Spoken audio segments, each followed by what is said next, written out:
Oh, God.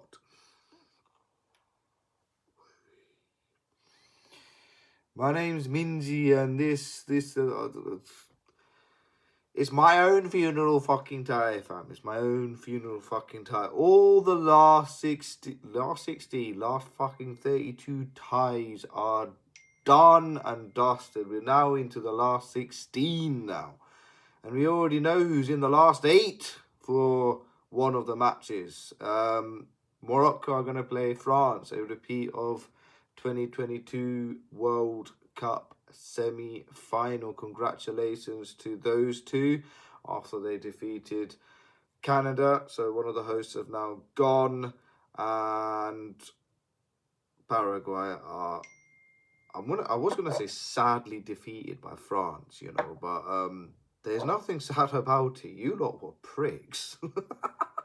You lot were absolute dickheads in that game.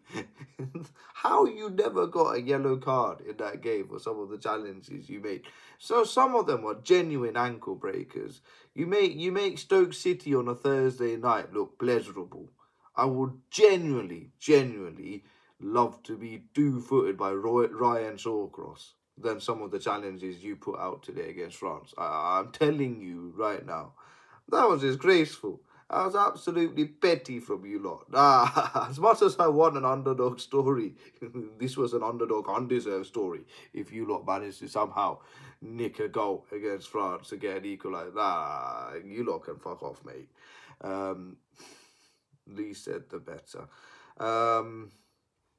Anywho, we're into the discussion of England versus the Democratic Republic of Congo. Not Dr. Congo, but my God, I needed a doctor for that entire fucking game. I got sent to cardiac arrest. That was an unbelievable game of nerve and palpitations and aneurysms. But you know what? My heart actually goes out to the Congolese goalkeeper, Mpazi. Goalkeeper unions and all of that, because like I said, I played goalkeeper as I don't know why. I'm the designated goalkeeper, so I know what it feels to be Mpazi right now. I genuinely feel so sorry for him. He was magnificent in this game. He practically was almost a one-man army. He was genuinely a one-man army. He kept England all at bay, and it needed our captain, our marksman, our talisman, our golden boy, Harry Kane, to do the damage against Congo, to break their hearts and break Mpazi's resistance. But I have to say, on a whole, respect to DR Congo. You guys played magnificently, and on another day, you probably would have beaten England and gotten through to the last 16. It's been a rough ride for the African nations. I know 9 of you guys made it, but my God, only 2 of you made it through to the last 16. It's not been a good one for the African continent, I have to say. But DR Congo were unlucky. DR Congo was seriously unlucky, and it was that one moment in that first half. That's the reason why they're out, and it was Wissa who hit the post from point blank range. If he had scored that, made it 2-0, it was done, it was dusted, it was finito, it was halas, it was over and done with. Over and done with. We'll get to that point in a minute. Let's see the team. So we started off with Pickford, Jed Spence, Konza, Gahey, O'Reilly, Noni Madueke, Anderson, Bellingham, Declan Rice, Marcus Rashford, and Harry Kane. And the Congolese had Mpazi, Wan-Bissaka, Mbemba, Tuanzebe, Axel Tuanzebe, Masuaku, Mukaku. Is it Mukaku? I think it's Mukaku. Mutusami. I'm sorry if I butchered your name, mate. Siddiqui, Mbuku, Wissa, and Sipanga. And it was the aforementioned Sipanga that started Congolese his death train. Oh my God. And Mbembo with the ball on the right, he lofts it all the way across and it goes over Jed Spence's head. Sipanga fetches it. He cuts inside. He has a shot at the near post. It was a blitzkrieg of a shot. Do I expect Pickford to do better at his near post? Probably, but maybe it was just hit with so much ferocity, and maybe he was just blindsided at a fraction that it did catch him off guard. But with Pickford's quality, I expect him to tip it around the post, to be honest. But easier said than done. Easier said than done. When you can see it, it's easier. Well, if you're blindsided, it's a lot harder. It's a lot harder to get low down anywhere, let alone at your near post. You know what I mean? So I don't know, but Congo went 1-0 up, and suddenly we were staring at a headache, and they didn't do anything until from there to the next hydration break. Rashford ball touch and it goes out for a bloody hydration break. It was diabolical. And then we started to wake up a tiny wee bit. We then had Rice from the right. He puts in a poor low cross from a free kick that was won by Jed Spence, and it just hits Konza on the knee and it floats just wide. Then he had Spence, he passes it on to Rice from the right. He crosses, and Bellingham's header is magnificently saved by Mpazi. This is where Mpazi starts taking a piss with his performance. Madueke on the right, on the byline. He flashes it across goal, a little bit of a deflection here and there. Comes to Bellingham, he's got an open goal, but there are players on the line, and it is the aforementioned Wan-Bissaka who was on the line that clears his shot away. And then this is where I said that if it had gone in, if it had genuinely gone in, it would have been done and dusted. Mbuku on the right passes on to Wan-Bissaka, who was offering his overlap. His cross, his low deflected cross, comes in, and it comes to Wan-Bissaka perfectly. All he has to do is just put it on target. It's 2-0. How he's hit the outside of the post and it goes wide, I'll never know. 2-0 with Kalas. I told you it's finished. It's done and dusted. That was the turning point. That is what knocked Congo out. Then England woke up. Then England really woke up. We started to become like lions once again. Anderson to Bellingham to Kane. He got clotted by Mbaz. He got taken the fuck out by that goalkeeper. And the referee made a gesture of dive, but then didn't book Kane. How is it a dive? And how did VAR not fucking change it? If it's a dive, then book Kane. Give him a yellow card. You didn't even give him a yellow, but you didn't overturn the decision either. How is it not a penalty? Some of the decisions this tournament has been having is ridiculous. I mean, we all know FIFA stands for FIFA is trying to I don't know what IFA stands for. Trying to intervene and fucking help Argentina is what it should stand for. It's just been absolutely atrocious, some of the officiating. Starting with that France-Paraguay game, that was awful. This one, I don't know why it didn't go up to VAR. Why not? Why? Anywho, Rice, Konza to Madueke. His cross from the right. I don't know how Mpazi saved Bellingham's header and tipped it around for a corner. From that resultant corner on the right, from Rice, it goes to the back stick for Kane and he volleys it. Mpazi saved it with his cock and balls and put it out for a corner. He didn't even cry. He didn't do anything. He didn't flinch. He didn't go down or nothing. He was like, play it on. You know what I mean? This guy's a fucking soldier. And that was the first half. Then the second half comes in. This is where it starts to get desperate. Pickford to Bellingham to Rashford on the left. He tries to do something similar to what Sipanga did, and he hits the side netting. And then we go into our second hydration break, which was very similar to the first hydration break. Saka miscontrols it, goes for a throw-in. First it was Rashford, then it was bloody Saka. They both let it, miscontrolled it, and it goes for a throw, and then it was a second hydration break. Nothing was coming off. And then we decided to bring in Anthony Gordon. He changed the game, to be fair. Rice on the right, feeds it to Saka, to Eze, threads it to Rice, near the byline, loops across to the back stick. It gets collected by Anthony Gordon. He puts a loopy-doopy cross to Harry Kane, and he heads it. And I feel so sorry for him, Pazzi, because he just took just a fraction. It was just, this is the thing with goalkeepers, it's all about fractions, yeah. Just one little offbeat and you're fucked. He just made a fraction of a movement to his fucking left, and he couldn't get back on time to dive fully to his right. If he literally just stood still and then made the dive to his right, he would have saved Harry Kane's header. But he could only palm it into the side netting, and it was 1-1. Q relief, and then we were relentless. Anderson to Bellingham. He was on the left. He nearly tried to do what Rashford did, but at least he hit the target again, thwarted. Poor old Bellingham could have actually gotten a hat-trick in this game if it wasn't for Mbazi.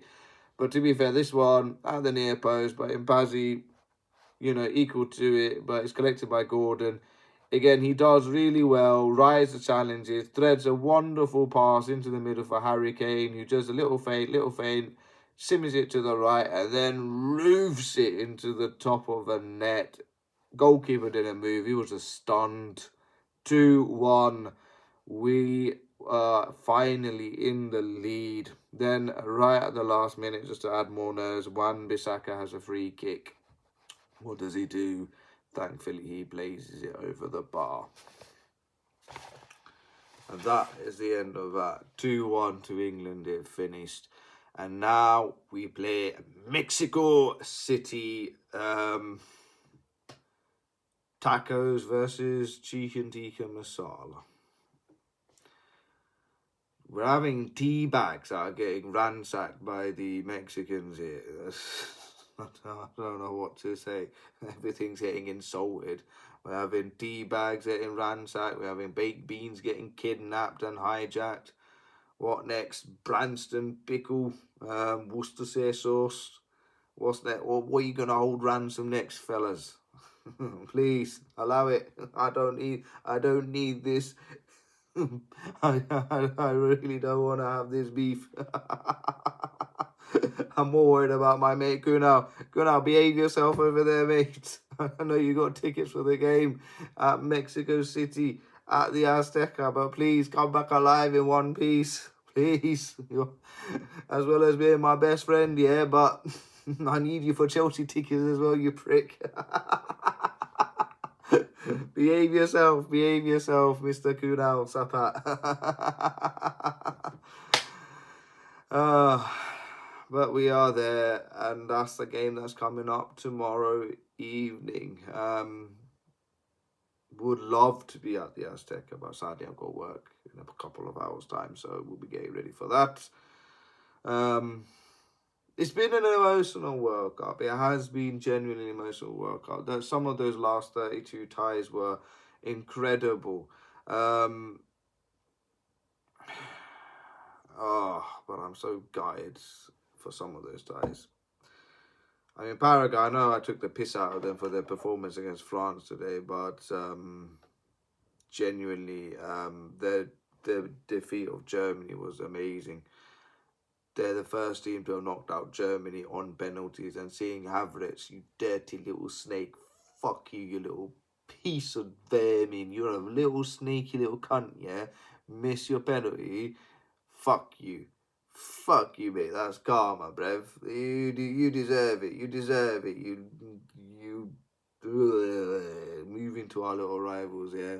This is what you get. This is what you get. This is karma. I have no sympathy for you, mate. Yeah, that was funny. What wasn't funny were all the other 3 heartbreaks I had to endure. I have a soft spot for Japan, I really do. I went there last year. Love the country, love the culture, love the people, loved everything. Love the food, love the city, love the vibe, love the temples, love the shrines, love the sake, love everything. I made some good friends over there, and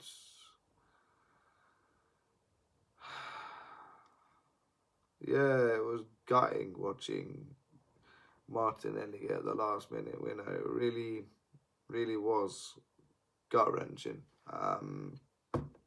Because Suzuki was pulling all sorts of madness in the goal. I couldn't believe some of the saves he was making against Vinny Jr., the whole lot. Magnificent.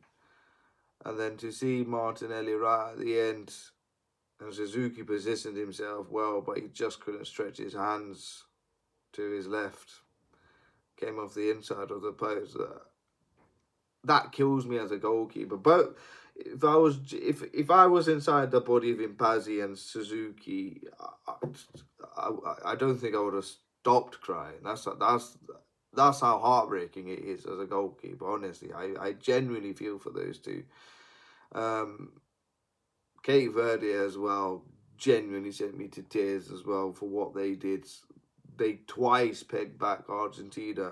For those who didn't watch the game live, I genuinely feel sorry for you, because that was one of the best games I've ever seen, and that would have been one of the best underdog stories I've ever seen. Like I said, FIFA, I know you lot are helping Argentina. How? It was 1-1. It was 1-1. And it was approaching the end of the game. And this, I don't know who it was, the Argentina right back, yeah? He completely took out that Cape Verde player at the edge of the penalty box. He sent him to Dakar. He sent him flying, bruv. And he didn't even give a free kick. You ain't play on, you bunch of pricks.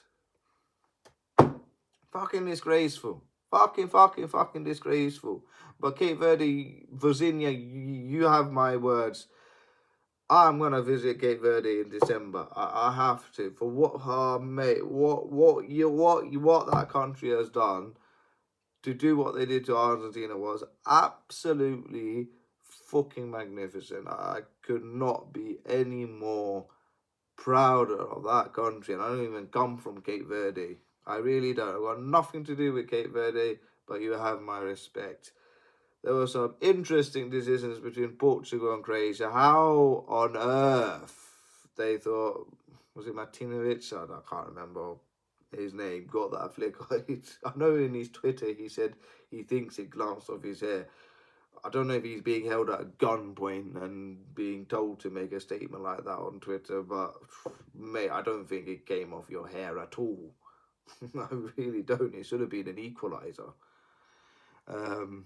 But hey, interesting game there.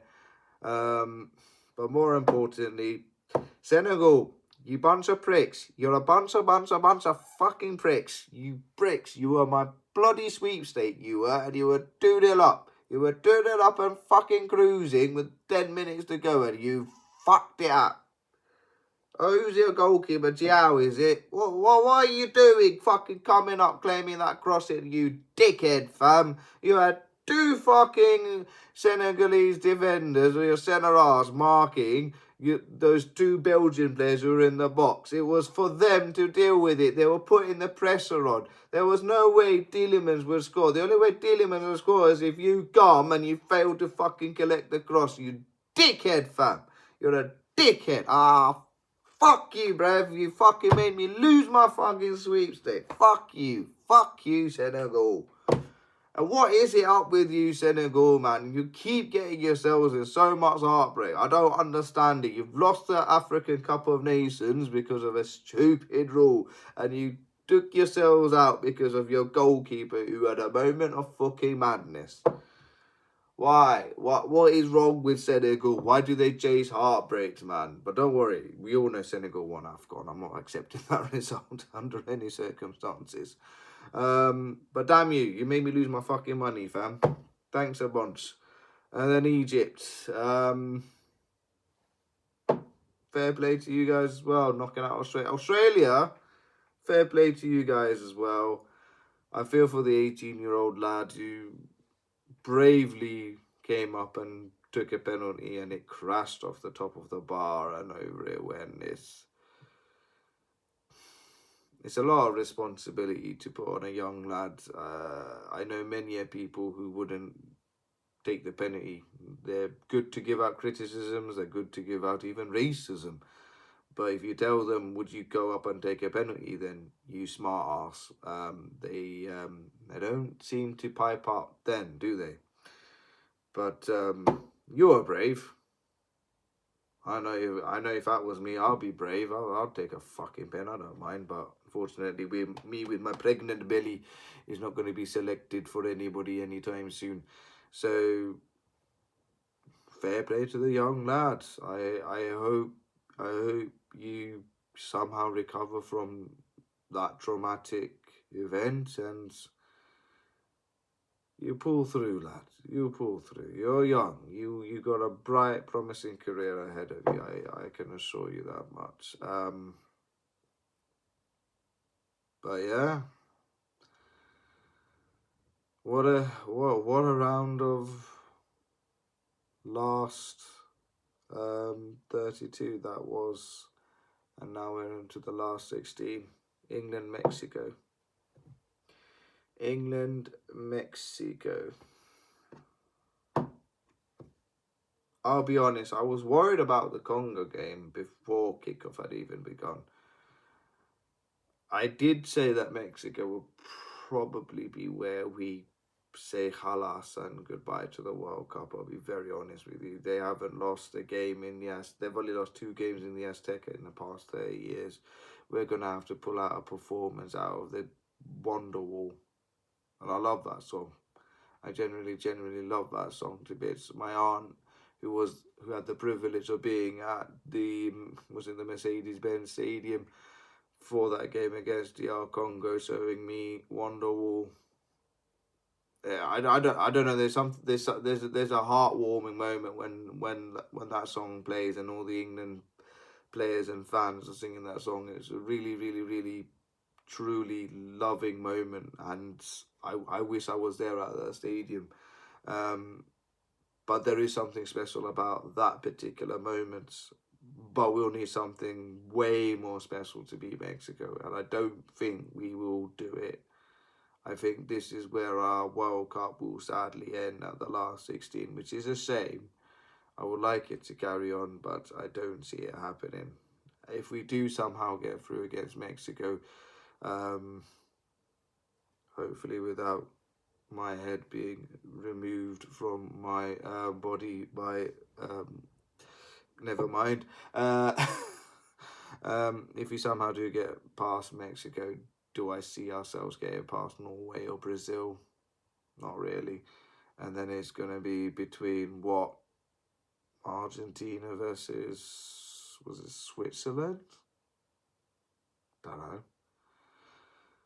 I guess the answer is no. Yeah, so we're either going to be playing Brazil in the bloody quarterfinals, and then if somehow we bypass that, we probably be playing Argentina in the semi-finals, and then from the other side of the draw, it probably will be France with the way they're playing at the moment. It's gonna be tricky. It's gonna be tricky, but you got to be in it to win it, and we're still in it. So, muchos grandas, bring us Mexico. Let's see what we can do. Come on, England. Let's see. All right, goodbye, good night, God bless. See you for Monday, 1 o'clock in the morning. Oh, let's see what that game brings. I need a smoke. I need a good smoke.